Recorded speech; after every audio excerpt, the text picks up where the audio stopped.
സൂത്രൻ. ഗുഹയ്ക്കകത്ത് ചുവരിൽ കല്ലുകൊണ്ട് തട്ടിയാൽ ക്ണീ ക്ണീ എന്ന് ശബ്ദം കേൾക്കുന്നുണ്ട്.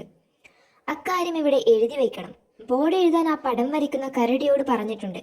പോയി ആ ബോർഡ് വാങ്ങിക്കൊണ്ടു വാ. രണ്ടാളും കൂടി പോകണ്ട, സൂത്രന് വേറെ പണിയുണ്ട്. നല്ല പതുപതുപ്പുള്ള ഒരു മെത്തയുണ്ടാക്കി കൊണ്ടുവരണം. മെത്തയോ? എങ്ങനെ എങ്ങനെയെന്നൊക്കെ താൻ തീരുമാനിച്ചോ. ബോർഡ് കൊണ്ടുവരാൻ ഷേരു പോയാൽ മതി. കുറച്ച് ചായം വേറെ വാങ്ങണം. സൂത്ര, ബോർഡ് കിട്ടി. ഇതെന്താ? കലക്കൻ മെത്തയാ. വള്ളികൾ കൂട്ടിത്തുന്നി സഞ്ചി പോലെയാക്കി.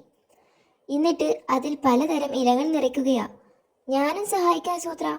വേണ്ട വേണ്ട, താനായാലും ശരിയാവില്ല. ഇലകളൊക്കെ ശ്രദ്ധിച്ചടുക്കിയാലേ ശരിയാവൂ. എന്നാ പിന്നെ ഞാൻ പോയിട്ട് വരാം. ആ. ഠും. അയ്യോ, ഠേ ഠേ. അയ്യോ അയ്യോ, ഹൗ. സൂത്രന്റെ കരച്ചിലല്ലേ അത്? എന്തു പറ്റി സൂത്ര? ആരൊക്കെയോ വന്ന് ഇടിച്ചടോ. എന്താ കാര്യമെന്ന് മനസ്സിലായില്ല. ആദ്യത്തെ ഇടിക്ക് തന്നെ മുതുകൊടിഞ്ഞു. പിന്നെ പുറത്തിറങ്ങാനേ പറ്റിയില്ല. എനിക്കും ഇടികൊണ്ട് സൂത്ര, കടിയന്റെ ഇടി. ഞാൻ ഈ ബോർഡ് ഇവിടെ വച്ചു മറന്നതാ.